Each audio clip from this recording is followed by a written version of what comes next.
5 months ago, the water along the equator in the Pacific Ocean was colder than average. Today, one stretch of that same ocean is running more than 3 degrees Celsius above normal, and the forecasters who watch it have raised an advisory. They raise only when the whole system has changed state. That is not a warming trend. That is a flip. The question underneath it is not whether it happened. The question is how far it goes, because everything that follows, every consequence that reaches the place you actually live, depends on a magnitude nobody can measure yet. Here is what makes it strange right away. The ocean did not warm evenly. Different stretches of the equatorial Pacific are reading wildly different values at this moment. And the stretch that is hottest is not the stretch that decides your weather. If this event reaches the size it is currently forecast to reach, it would be the largest in the entire record we have. An event that size reorganizes the jet stream that delivers every winter storm to North America. It changes what falls on California. It changes what does not fall on the Great Lakes. About 9 minutes from now, we get to the number the forecasters have put on that. It is not the strangest thing in this story. Because there is a second number in this data, far larger than anything at the surface, and it has never once been visible from space, we will come back to it. Start with what is actually being measured. The equatorial Pacific is divided into 4 strips of water running west to east, and each one is watched separately. The latest weekly readings are these. In the westernmost strip, near the dateline, the water is 0.2 of a degree above average, essentially normal. In the next strip east, 1.8. In the next, 2.5. And in the easternmost strip, the water pressed up against the coast of South America, 3.2 degrees above average. So the ocean is not uniformly hot. It is hot at one end and ordinary at the other, and the temperature climbs steadily as you travel east. Hold on to that shape. It becomes the whole problem later. Now, how fast did this happen? There is an index that takes the central strip and subtracts out the warming of the tropics as a whole, so that what is left is the El Nino signal by itself. In the first 3 months of this year, that index read -0.9. That is a La Niña, cold water, and a solidly cold pattern. By the March to May window, it had reached 0. By April to June, +0.5. By May to July, +1. That is not a system drifting. That is a system being pushed. So what does the pushing? Normally the trade winds blow east to west along the equator, dragging the warm surface water toward Asia and Australia and piling it up there. That drag has a second effect. Pulling warm water away from South America lets cold water rise from below to replace it, which is why the ocean off Peru is famously cold. When those winds relax, the pile lets go. The warm water slides back east, spreads out across the middle of the ocean, and settles on top of the cold water trying to rise, capping it. The upwelling stops. The surface warms. That is El Nino, and it is a matter of where the water sits, rather than how much heat exists. The relaxing of the winds sends pulses east through the deep ocean. Slow, wide swells of warm water, hundreds of miles across, moving beneath the surface. Some carry warmth eastward and depress the boundary between warm and cold water. Some do the opposite. In August and October of last year, the pulses ran the wrong way. They were cooling pulses, and the equator stayed cold. Then in December, another in January, another in March, another in June, 4 in a row, all of them warming pulses, all of them traveling east. That is when this stopped being noise. And one instrument caught the change before the surface temperature did an instrument that was not measuring temperature at all. That is worth coming back to, and we will.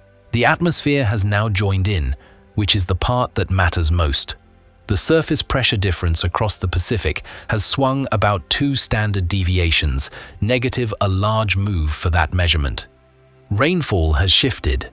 Storms that normally form over Indonesia have been shutting off, and the convection has migrated thousands of kilometers east, out over the open central and eastern Pacific. That migration is the mechanism. The warm water moves. The thunderstorms follow the warm water, and the atmosphere's whole circulation gets rebuilt around a new center. One of the climate scientists tracking this, Shangping Xie, describes the tropics as the engine room of the Pacific. And he is careful about the causation because there is not a clean one. Warm water weakens the trades. Weakened trades warm the water, which starts, it is a genuinely open question, and probably the wrong question, because the ocean and the atmosphere are touching each other and doing both at once. That is why El Niño does not fizzle. Once the two are coupled, each one holds the other in place. Now, the number that never reaches the surface. Below the equatorial Pacific, at depth, the temperature anomaly this July was measured at 10 degrees Celsius above average. 10, not 3, not 2. That is the largest single figure anywhere in this data set, and if you were standing on a ship above it, the water at your feet would give you no hint that it existed. That is because the warm layer is not a skin, it is a reservoir, and it fills from underneath. There is a way to watch that reservoir directly. The average temperature of the top 300 meters of the equatorial Pacific. In February, it read about 1.1 degrees above average across the basin. In April, 1.9. In July, 2.0, and in the eastern half of the basin, the half that surfaces first, nearly 3. Up again on the month, still filling. And that measurement leads the surface by roughly 1 to 3 months. Which means the warm water that will define this autumn is already in the ocean. It has already been paid for. It simply has not come up yet. So the first question closes, and it closes badly for anyone hoping this fades. This event is not running out of fuel. It is still being fed. Which leaves only the question of how far it can go, and the forecasters have now put an actual number on that, and the number broke their own previous forecast. There is a strength ladder for these events, and only 3 since 1950 have reached the top rung. The names get thrown around loosely. Strong, very strong, super, Godzilla. Underneath the vocabulary there is a scale, and the scale is precise. Below ½ a degree is neutral. ½ a degree to 9/10 is weak. 1 to 1.5, moderate. 1.5 to 2, strong. 2 degrees and above is very strong, and since 1950, exactly 3 events have got there. The winter of 1982, the winter of 1997, and the winter of 2015. There is a fourth thing in the California rainfall record worth knowing about, and one of the 2 years involved is far more recent than you would guess. That comes later. Here is the forecast issued this month. For the October through December season, the odds of this event landing at 2 degrees or above are 95%, and more than that. For that same 3-month window, there is a 69% chance of a historic event, one that would exceed the strength of every El Niño on record going back to 1950. Not join the top 3, pass them. The seasons on either side sit almost as high. 93% for the autumn window, 90% for the window that straddles the new year. Across the entire stretch, from September to January, the chance of a very strong event is above 90%. Now here is the part that should get your attention more than the number itself. Last month's outlook was lower. In the July version, the chance of a very strong event was 81%. The chance of at least a strong one, 88%. A month later, both had been revised upward, and the greater than 90% language went in. The forecast is chasing the ocean upward. Every time they look, it is bigger than the last time they looked. And this is not one model getting excited. One experimental prediction system runs 30 separate simulations, each starting from a slightly different snapshot of the present, precisely so that the disagreement between them shows you the uncertainty. All 30 produced a peak that competes with the strongest events in the historical record. The spread between them was narrow. And this month's 30 ran close to last month's 30, which is the harder test. A forecast that holds still while new data arrives is a forecast with something behind it. Peak timing, somewhere between October and January. And it does not end there. The odds that these conditions are still in place by early spring next year sit at roughly 97%, which means this is not a season. It is most of a year of loaded conditions, with a peak somewhere in the middle of it and a long, slow decline afterwards. Now, the instrument from earlier. There is a satellite called Sentinel-6 Michael Freilich, and what it measures is not the temperature of the ocean, it measures the height of it.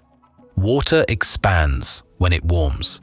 A patch of ocean holding more heat physically stands taller than the water around it. So sea surface height is a way of weighing the heat in a column of water rather than sampling the top of it, which is exactly what you want. Because a thin, warm skin means very little and a deep, warm reservoir means everything. In spring, that satellite started picking up the swells of warm water moving east. On the 8th of June, it produced a map with a long red ribbon down the equator and a broad red patch pressed against South America. 3 days later, El Nino was formally declared.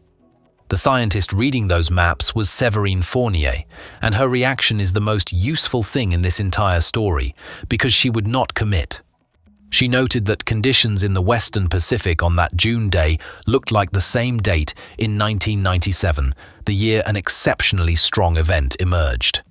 But she also noted that the Eastern Pacific was behind schedule, with fewer warm pulses stacked up than 1997 had by then. More were on the way. Whether it caught up depended on what the ocean did over the following weeks. And then she said this: "For now, it looks like it is going to be a big one, more so than she would have said a week earlier, but they still needed more observations to know what was going to happen." That is a person with the best data in the world, in the middle of the strongest signal in the record, declining to tell you what happens next. Hold that. It becomes the point of this entire video, because there is still a question nobody has answered. What does the largest El Nino ever measured actually do to the ground you are standing on? Here is the official seasonal outlook, and at first it reads like the promise being kept. For September through November, above normal temperatures are favored across most of Alaska, most of the western and central United States, the Great Lakes, the Northeast, the Mid-Atlantic, Florida, and the coastal Southeast and Gulf. The strongest confidence, better than a 50% chance, runs across southeastern Alaska, the Pacific Northwest, the Northern Rockies, the Northern High Plains, and northwestern California. Rainfall for the same season tilts wet from the southwest across to the central and southern high plains. And in parts of the southeast, the best odds, better than 40%, cover much of the southwest, the Great Basin, and the central and southern Rockies. Meanwhile, the Great Lakes and the Northeast tilt dry, along with northern and eastern Washington and the neighboring stretch of Idaho and Montana. That is a coherent El Nino map. Warm north, wet south, dry in the corners. Except for one thing. Somewhere near the dateline there is a patch of ocean that decides whether any of this reaches you at all. That is not a metaphor. Keep it in mind. Because here is the sentence buried in the forecast discussion that undoes the tidy version. Despite the magnitude of this event, temperature impacts in autumn are surprisingly muted, even among strong events. The real impacts arrive in winter. The largest El Nino in 76 years of record-keeping is forecast to do very little to autumn, and it gets worse for the tidy version. Forecasters look for past events that resemble the current one and use those as guides. The closest analogues to this one produced a wide spread of autumns. Some of them delivered a cold eastern half of the country, others delivered warmth almost coast to coast. Those are not variations. Those are opposite outcomes from the same starting conditions. So, what did the forecasters lean on instead? Trend. Simple recent warming. Comparing the last 15 years against the longer baseline, the autumn warming trend is among the strongest and most widespread of any 3-month period in the year, especially across the west and center of the country. Read that again. The autumn forecast for the biggest El Nino on record is mostly not about El Nino. Winter is where the signal is supposed to switch on, and the outlook does show it arriving slowly at first, then ramping hard. Through October to December, the wet tilt across the southern tier stays modest, in the 33 to 50% range. Then it climbs. By the November to January window, the chance of above-normal precipitation exceeds 60% across parts of the southeast and stays elevated for months. The wet tilt stretches up almost the entire east coast. On the other side of the country, the odds of a wet winter in coastal California and southern Arizona were pushed above 50% from December onward, peaking in late winter. So the promise is delivered. Record ocean. Real signal. Wet California, wet southeast, warm northern tier. But look at what those numbers actually are. 60%, 50%, 40%. The strongest ocean signal ever measured, and the best it buys anywhere on land, is a tilt. Why? That question has an answer, and the answer is more unsettling than the forecast. First, be clear about what a seasonal outlook is, because almost everyone misreads it. It is not a prediction of what will happen. It is a statement about odds. In any given winter, 3 outcomes are roughly equally likely: wetter than normal, near normal, drier than normal. Each starts at about a third. When a forecast says 60% chance of above normal precipitation, it means one of those thirds has grown at the expense of the other 2. It has not promised you rain, it has weighted the dice. Now the number that explains everything else in this story. Of all the year-to-year variability in winter rainfall across the western United States, the share that El Nino can explain is about 30%. 30. The rest, roughly 2/3 of the entire outcome, is other things. Random storm tracks. Whether an atmospheric river makes landfall in Los Angeles or 200 miles north of it. Circulation patterns that have nothing to do with the tropical Pacific. So even in the largest event ever measured, most of what determines your winter is not this. It is the weather, doing what weather does. That is why a record ocean buys a 60% tilt instead of a certainty. It was never capable of buying more. And now the dateline. The warm water in the eastern Pacific does not reach North America by flowing here. It reaches you by changing where thunderstorms form, and thunderstorms in the tropics punch heat upward into the atmosphere, which bends the jet stream thousands of kilometers away. That is the chain. It is called a teleconnection, and it has a specific trigger point. The trigger is the water near the dateline, not the water off Peru.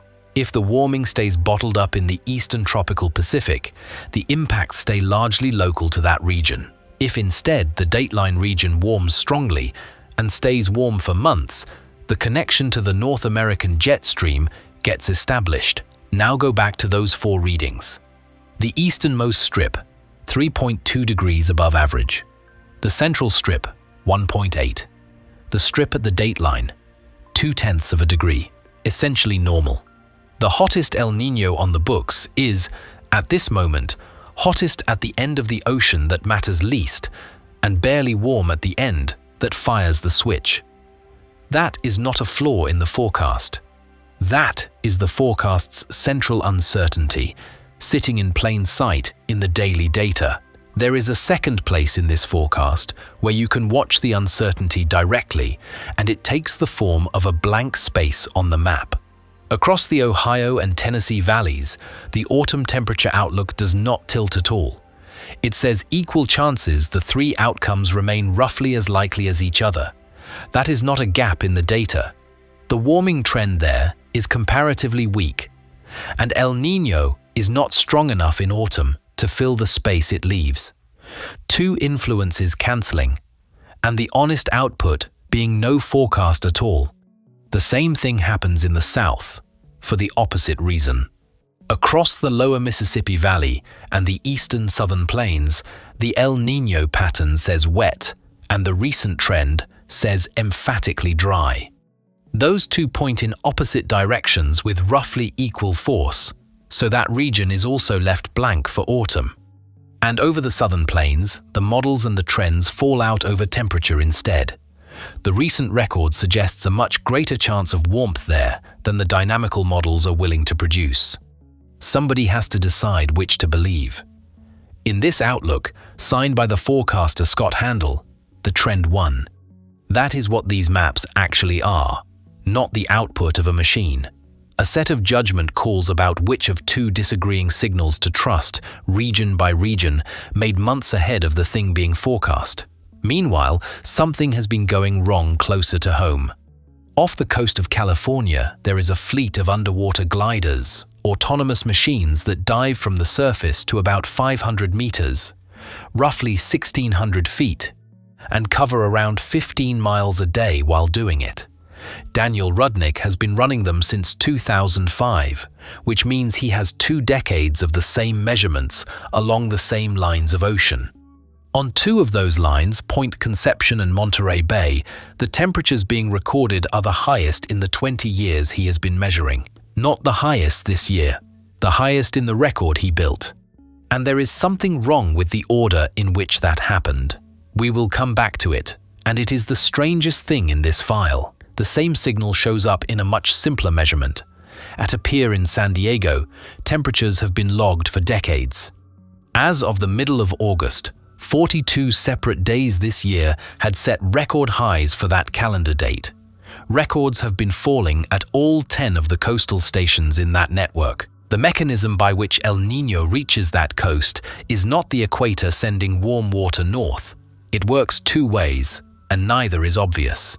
First, the changed winds over the North Pacific push warm offshore water in toward the coast, into places that are normally cooler. Second, the same subsurface pulses from the equator become waves trapped along the coastline, and where they pass, they press the surface layer downward and shut off the cold upwelling that keeps California's water cold. The heat does not travel here.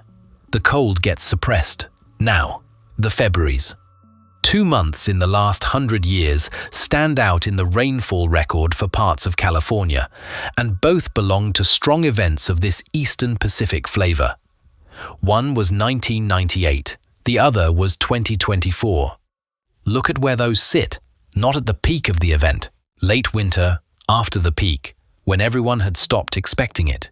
That is a pattern the forecasters have written into this outlook explicitly. The closest analogues to the current event suggest a delayed onset, the big impacts across the southern tier arriving later than the textbook says.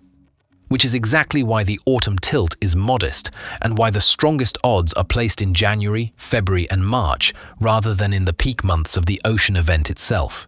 The ocean peaks first, the consequences arrive months afterwards. The forecasters have gone further, and this is unusual.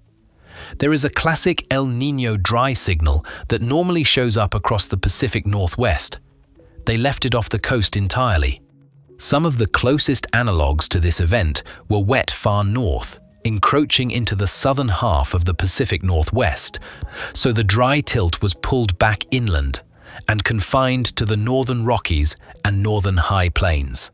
Alaska gets a reversal instead of a signal. Wetter than normal in autumn, then flipping to a drier pattern by midwinter across much of the mainland, with only a small piece of the southeast staying wet. And then there is the question of whether the record is a record at all. Part of what makes this event look historic is that the whole tropical Pacific is warmer than it used to be. The oceanographer Art Miller makes the point directly. An index that removes the background warming trend before calculating the strength of the event produces a peak roughly half a degree lower. Half a degree, on a scale where the difference between strong and very strong is also half a degree. So some of the super label is the planet, not the event. The bulk of it is the ordinary buildup of heat in the Western Pacific that precedes every El Nino, but not all of it. Part of the record is the yardstick moving, which is where this stops being a weather story. If the strongest signal in the record only explains a third of the outcome, and part of its record status is the baseline shifting underneath it, then what exactly is a forecast like this good for? The answer turns out to be the most concrete thing in the entire file. But it takes a detour first, because this event does not only act on North America. An El Niño winter tends to suppress Atlantic hurricanes. The same disturbance that raises flood risk on one American coast lowers storm risk on the other. Not through a separate mechanism, through the same one. The rebuilt atmospheric circulation that steers storms into California is the circulation that shears apart developing hurricanes in the Atlantic. One event, opposite signs, on two coasts of the same country. And the ocean effects do not stay in the tropics. The global float network that measures the interior of the ocean is currently showing the strong tropical Pacific signal sitting on top of a maximum in global ocean temperature. Those two heat anomalies are stacked. As the oceanographer Sarah Perkey puts it, it is the superposition of those anomalies, one regional, one global, that produces the heat waves and rainfall extremes that land on people. The living part of the ocean feels it first. When the warm surface layer thickens, the mixing that carries nutrients up into sunlit water slows down. Nitrate stops arriving. The plankton thin out. And because everything above them, or eats something that does, the shortage propagates upward to the birds, the sea lions, the whales. At the same time, tropical species move north into water that is no longer too cold for them, and the community off California quietly rearranges itself, and now the thing that has been sitting unexplained. The marine heat wave off California developed over the past year while the equator was still cold. That is backwards. The textbook order is that El Niño forms at the equator and then reaches California. This heat wave arrived first, on its own, during a La Niña. Rudnick's framing of the open question is exact. With El Niño now arriving on top of it, the question is whether the existing heat wave keeps growing. The measurements over the next several months are what settle it. Nobody knows. That is the honest state of it. There is one more thing making that worse. The wind-driven upwelling that normally runs off Southern California in spring and summer and normally brings the cold, nutrient-rich water up has been weak this year already. So the nutrient supply was already partly shut before El Niño arrived to shut it further. The expectation is straightforward and grim. Warming along that coast continuing into autumn and winter, El Niño adding to a heat wave that was already the strongest in 20 years of measurement. The double effect, an existing marine heat wave, amplified by an event of this size, is the scenario the coastal scientists are most direct about, because the coastal ecosystem and the economies attached to it are what absorb it. And there is a reason the wet tilt across the southwest matters more this year than the percentages suggest. By May of this year, one reservoir in the southwest had drawn down so far that the river channel underneath it was visible again, the original bed of the Gila, running through what had been the bottom of a lake, with green vegetation growing along it. That is the condition the region entered this event in. When a seasonal outlook raises the odds of a wet winter from 1 in 3 to 1 in 2 across the southwest and the southern Rockies, it is not raising them against a normal baseline. It is raising them against that. Which brings us to what the forecast is actually for. An economist named Tom Corringham went looking for what these events cost, rather than what they measure. He and a colleague, Dan Cahan, published the result in 2019, and it is the least ambiguous finding in this entire body of work. Across the 40 years from 1978 to 2017, flood damages in Southern California were 10 times greater in El Niño winters than in La Niña winters, 10 times. Not 30% worse, an order of magnitude, and the relationship reverses going north. Over the same period, damages in the Pacific Northwest were 3 times greater in La Niña winters than in El Niño winters. In Northern California, between the two, the signal is genuinely mixed. Now the sentence that justifies the whole enterprise. That difference in flood damages can be known about 8 months in advance. 8 months, not 8 days. Long enough to clear a channel, inspect a levee, move equipment, set a reservoir level.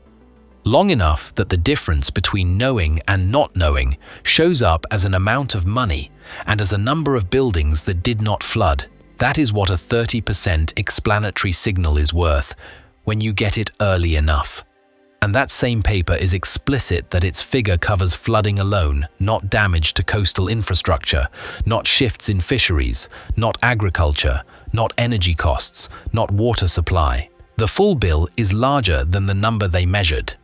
At the global scale, one economic study estimated that the strongest of these events can ultimately affect world economic output by trillions of dollars. And the forecast itself does not stop here. It is already scheduled to be revised. The next assessment is due in mid-September, and everyone after it. The current outlook runs the event forward through next spring and then ramps it down, the wet tilt lifting off the east coast around April to June, and out of the southwest by early summer, with the pattern handing back over to plain long-term trend. Except for one loose thread. Ask whether this whole relationship survives a warmer climate and the models stop agreeing with each other. Some suggest El Nino becomes more tightly linked to southwestern rainfall. Some suggest the link weakens.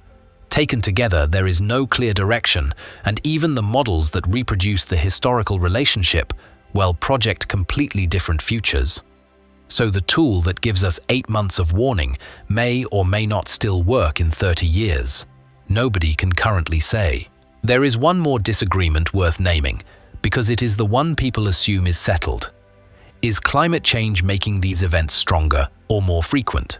The short answer from the scientists in this field is that we do not know, and that it is an active argument. Models suggest warming may have amplified them, and it is true that the strongest events on record, 1982, 1997, 2015 and this one, all cluster inside the last 40-odd years. But the same models suggest that trend may reverse later this century, and they do not agree with one another about it. Which leaves us somewhere odd. We can see this event with more precision than any before it heat measured 300 meters down, weighed from orbit, tracked by robots that dive off California every day. And we still cannot say whether it belongs to a trend, or is the ordinary machinery of the Pacific doing what it has always done in a hotter room. Here is what all of it amounts to.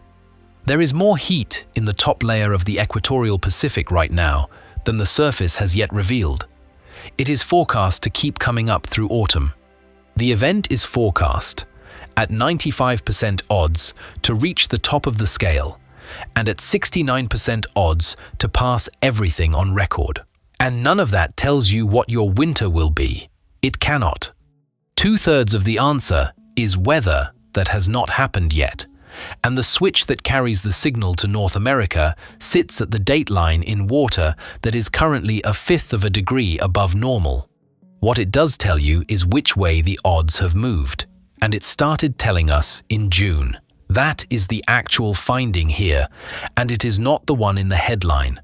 The value of watching the Pacific has never been that it tells us what is coming.